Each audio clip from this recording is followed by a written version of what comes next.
Tema 1. Introducción y principios generales, parte 3. Cinemática de los fluidos. En mecánica de fluidos vamos a ver dos formas de especificar el campo fluido, mediante la descripción lagrangiana y mediante la descripción euleriana.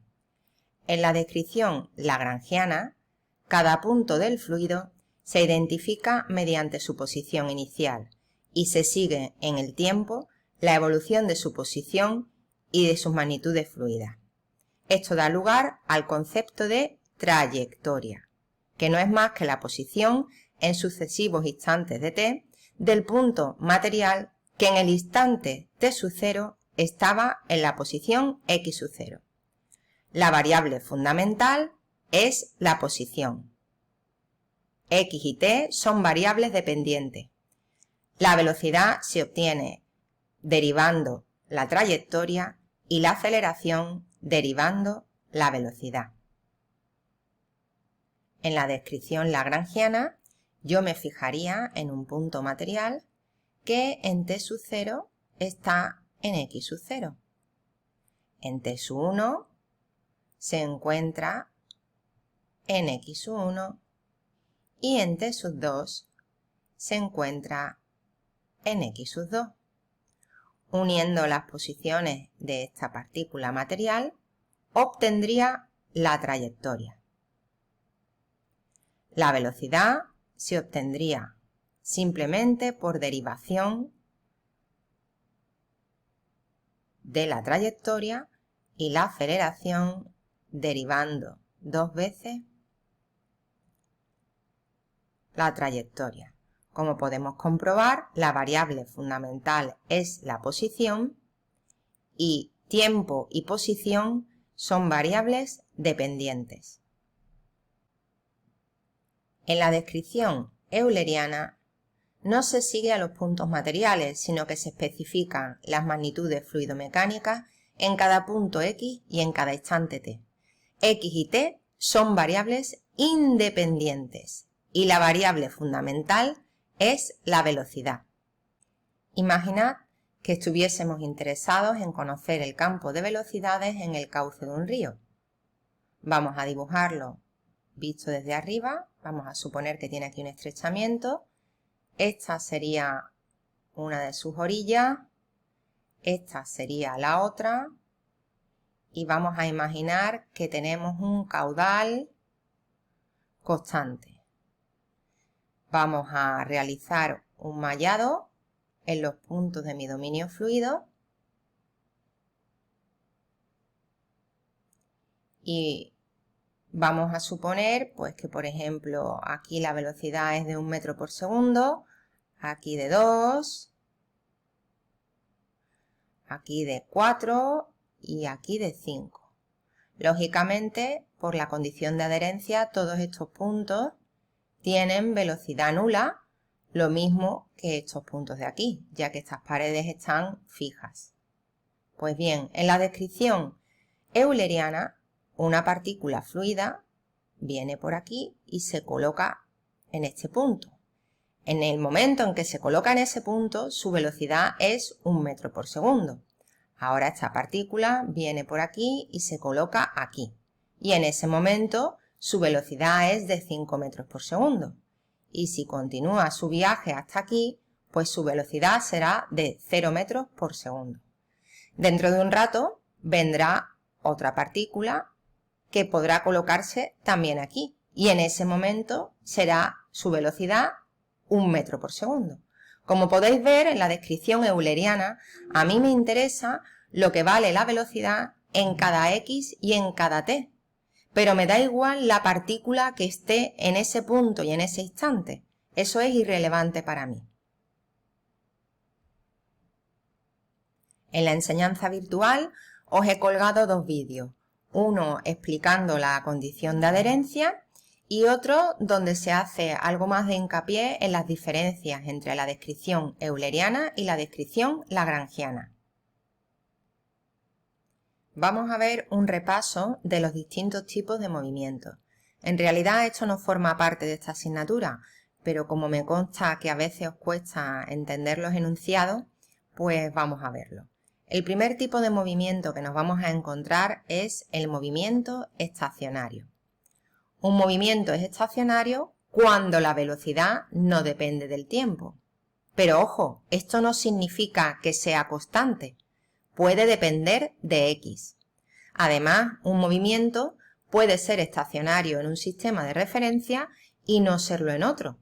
Cuando yo voy montada en mi coche, el peatón que me observa me ve pasar con una cierta velocidad y, sin embargo, yo considero que estoy quieta si tomo de referencia el coche. Movimiento uniforme.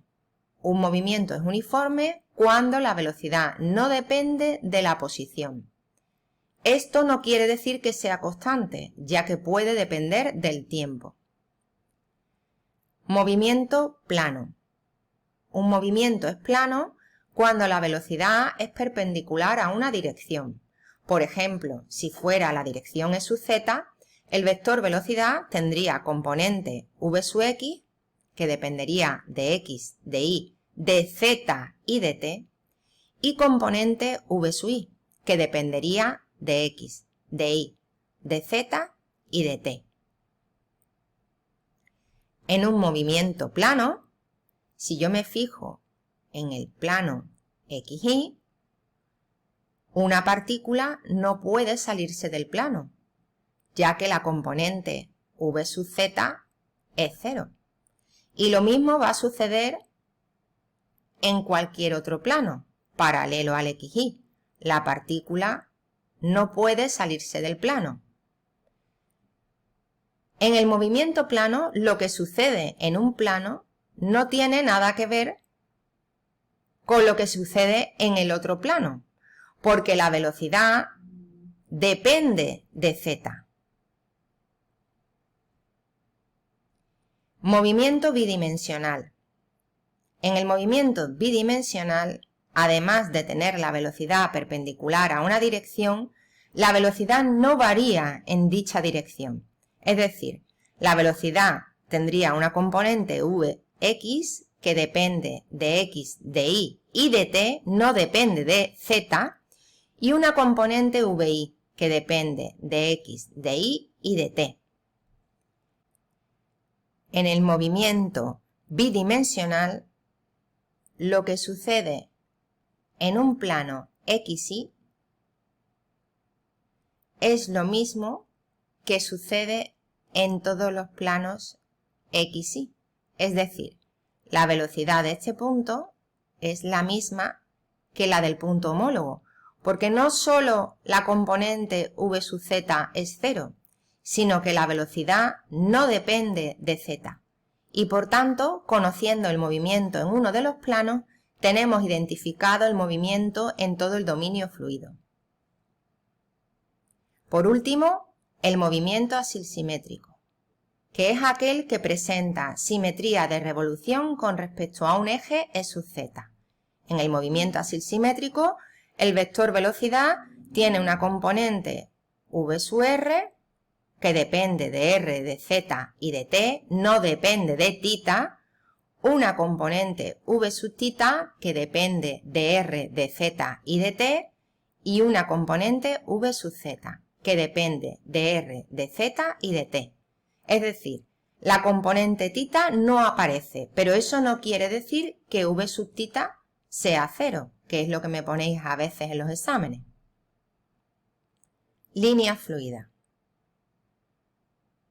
La línea fluida es un conjunto de puntos materiales que inicialmente forman una línea. Por continuidad, seguirán formando una línea en instantes posteriores, ya que si no fuese así, existirían dos velocidades distintas en un mismo punto e instante de tiempo, y esto contradice la hipótesis de medio continuo.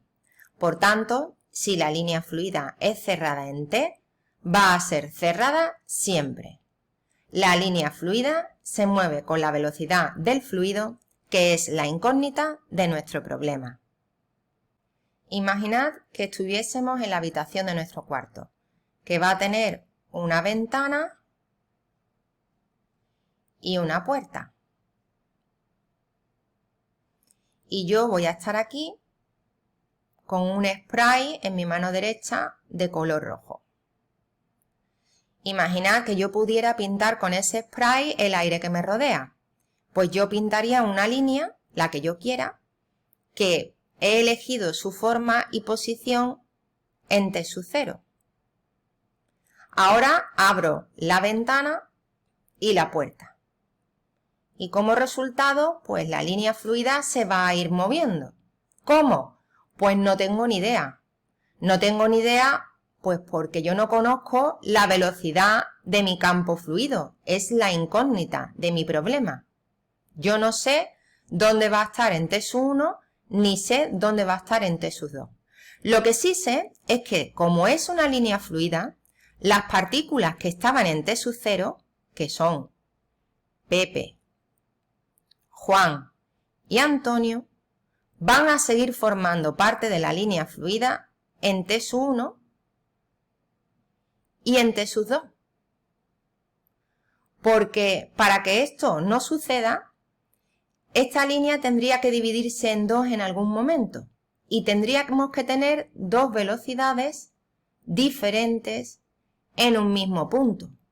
Y eso no puede pasar, porque nosotros vimos la hipótesis de medio continuo que decía que si nosotros trabajábamos con puntos gordos y se cumplía que la distancia entre los núcleos era mucho menor que delta de omega elevado a 1/3 y mucho menor que la distancia característica de mi problema, pues entonces yo tenía un dominio fluido continuo y tenía funciones continuas y derivables. Luego esto no puede suceder. Por este motivo, cuando yo tengo una línea fluida cerrada, va a estar cerrada siempre, porque si no lo estuviera, habría un punto que tendría que tener dos velocidades diferentes y eso no puede pasar.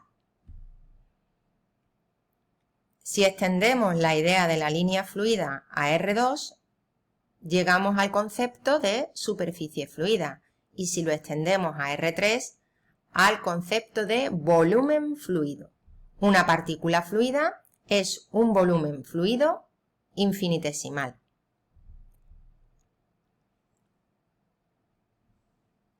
De la misma manera que sucede con la línea fluida, yo puedo elegir una superficie fluida en un instante T sub 0. ¿Dónde se encuentra en el instante T sub 1? Pues no lo sé, porque yo no conozco cómo se mueve mi fluido. Lo que sí sé es que las partículas Pepe, Antonio y Juan, que estaban en T sub 0 en mi superficie fluida, tienen que seguir estando en esta superficie siempre. Y lo mismo si tengo un volumen fluido. Si yo tengo un volumen fluido en T sub 0, pues no sé dónde se encuentra en T sub 1, pero sí sé que las partículas que están dentro del volumen fluido están dentro de este volumen fluido siempre. Líneas de corriente. Las líneas de corriente son tangentes al vector velocidad en cada punto y para cada instante de tiempo. Solo se pueden cortar en puntos de remanso o de velocidad cero y en puntos singulares o de velocidad infinito. Matemáticamente sería diferencial de x es a vx, como diferencial de y es a vi y como diferencial de z es a vz. En otras asignaturas habéis visto ejemplos de línea de corriente, por ejemplo, el nodo o el sumidero, el centro o torbellino y el puerto. Podemos comprobar cómo el punto de corte es siempre en puntos de remanso o en puntos singulares.